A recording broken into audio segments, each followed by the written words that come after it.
This Ace is the version B, which should include PTFE tubes.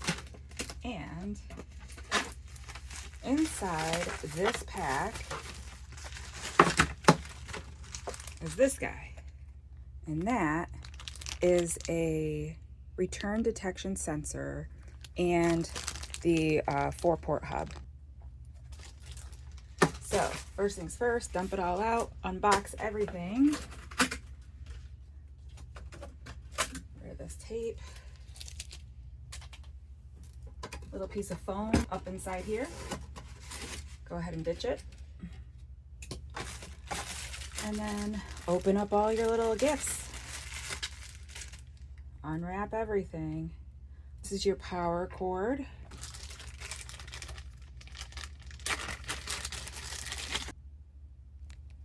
This is your data cable or your Signet cable for Kobra 3, Kobra 3 Max, or S1. This is if you're going to upgrade one of the older machines from Anycubic. This is not for the Kobra X. This is for the Kobra X.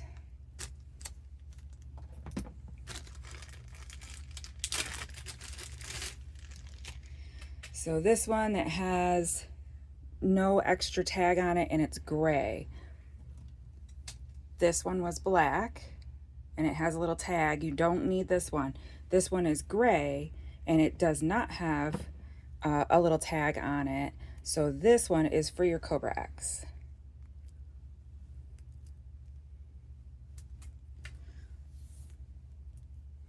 All right, these little clear flower shaped things you probably won't need because you've already got them installed if this is an upgrade. So being that this is an upgrade and not a brand new build, I don't need this.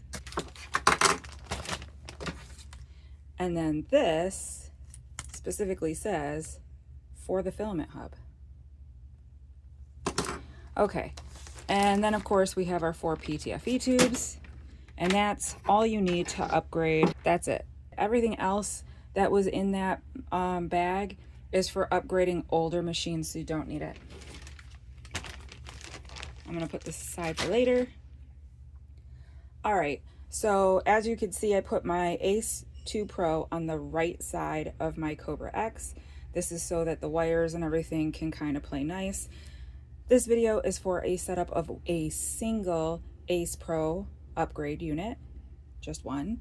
I have personally never felt the need to print with more than 4 colors. I think at the most I had a file that had 5 colors, and then one time I actually wanted a 6th color, but it wasn't necessary. So I really don't see the need for adding a whole bunch of these machines, especially with the way that the market is switching over to tool changers and multi-nozzle machines. I don't believe you should go out and buy a whole ton of these right now. I'm gonna say wait 6 months. Okay, now that we have everything all unpacked and looked at and sorted and we know what we need, we also need an H2.0 hex key. And if you have one of these nifty, handy little things like I do, you already have one. This pack didn't come with one, but if you already have a machine, you probably already have one because it came with one. All right, I'm just gonna turn my machine for ease. We're still going to be installing on the right side. All right, so let me just turn this right around. So up here near the top of the frame, we have 2 screw holes. That's where we are going to attach this sensor. You'll attach it with this hole facing up and these 4 holes facing down. Use the 2 screws that were provided to you.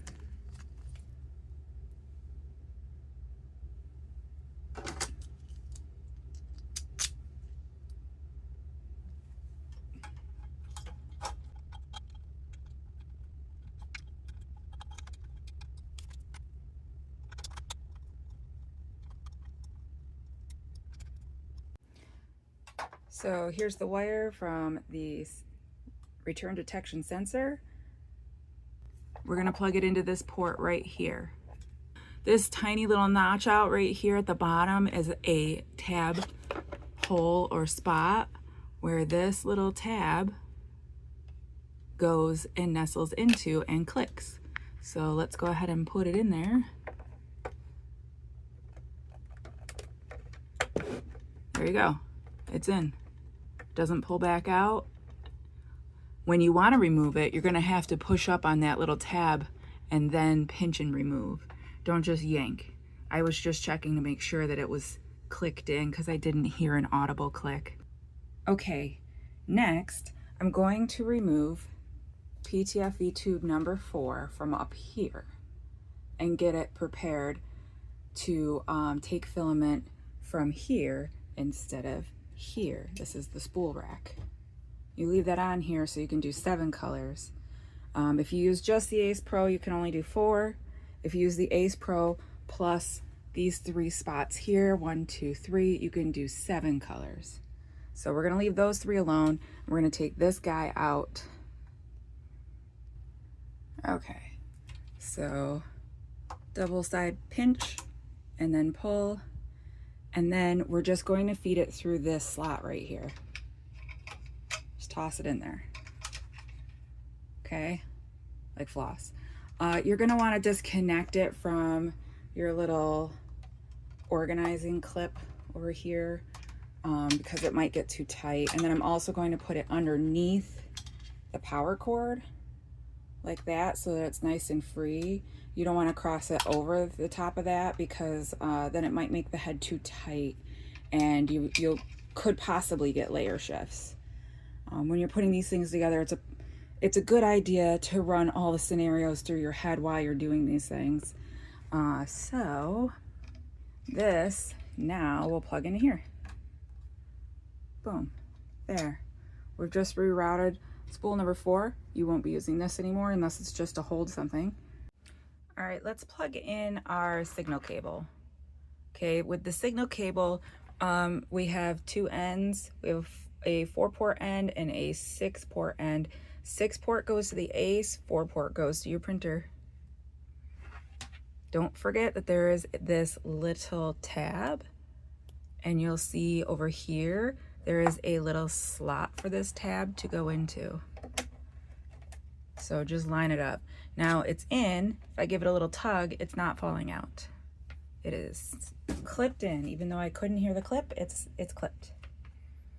And then this guy, if you look at the back of the Ace, you'll see there's 2 spots. It only fits in one of them. So if at first you don't succeed, try again. Again, we have this little tab. You're going to line it up where the tab is cut out for it. And then just snap it in. I never really hear an audible snap with these things, so I'm going to give it a little light tug. It's not falling out, so we're good. All right, next up, I'm going to go ahead and install the PTFE tubes. You put them in these buffers.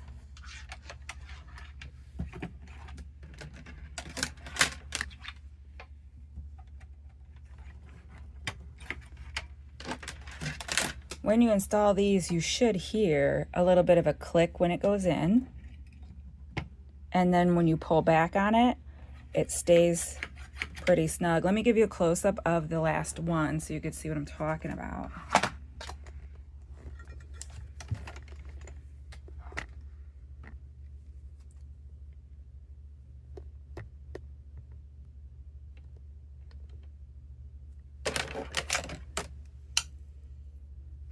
Okay, so if you listen carefully, you can hear it and feel it. It went thunk. And now pull back on it. It's in there. It's snug. Okay, so these 4 tubes, this is the loose end of the tubes. You want to hook them up into the port right here, the 4-port. And no, it doesn't matter which hole you plug them into because they're all going to just smush through this one tube anyway. So it really doesn't matter. They're all going to go to port number 4 on the print head. So just start plugging them in.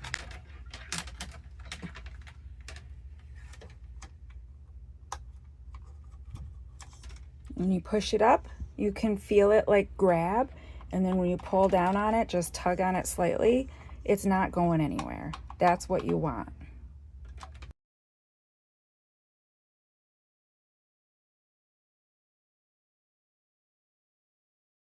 So we grab the female end and we're going to line it up with the socket on the back of the ace, and it's in there nice and snug. Make sure you push it all the way in because you don't want that to accidentally fall out from the table vibrating over time. And then the other end, plug into your outlet or power supply. If you're using a power supply strip, make sure that it's at least 15 amp. If you use one of the really old cheap ones, they might only be 10 to 13 amp service, and your machinery will not run correctly, or it might run for a little while and then magically power off. So don't cheap out, get a good power supply, don't use grandma's. I've seen people print out an organizer clip to stick right here on the back. It's completely unnecessary. You don't need to do that. These tubes are not going to be moving up and down the frame or the gantry at all. They are not connected to anything that moves. This is stationary. It doesn't move. That's not necessary. So that's it, all set up just like that. Easy peasy. Turn this guy on. Let's go ahead and do that. It has a little rocker switch right where we plugged it in. If we just tip this up real quick and look, there it is. So here's the power supply. There's this rocker switch right here. Go ahead and flip that on. And you'll see all these little lights light up. And then we can go ahead and take a look at the user interface here. Connect ACE and the filament detection module. Check. See, we did it. Connect ACE to the tool head. It says please connect the PTFE tube of ACE directly to the 4 holes on the tool head. Well, it's telling you to bypass the filament detection because it says to do it directly on the 4 holes up here on the tool head, which we're not doing. We're using the detection. So we're actually good. So we can hit this little blue check mark to get past the screen. ACE installation successful. Please reset the ACE settings to ensure the normal operation of ACE. Don't remind me again. Yeah. All right, so now we can see spool holder. Those are the 3 spools that we have, 1, 2, 3. Remember, we used the 4th one for the ACE Pro. So if we click ACE 1 at the top, now we can see the 4 spools that are inside your ACE. So 1, 2, 3, 4, 1, 2, 3, 4. So when you're assigning colors and you're assigning the colors in the ACE, that's the one that you want to be on. When you're assigning colors to these 3 spools, that's the menu you want to be on.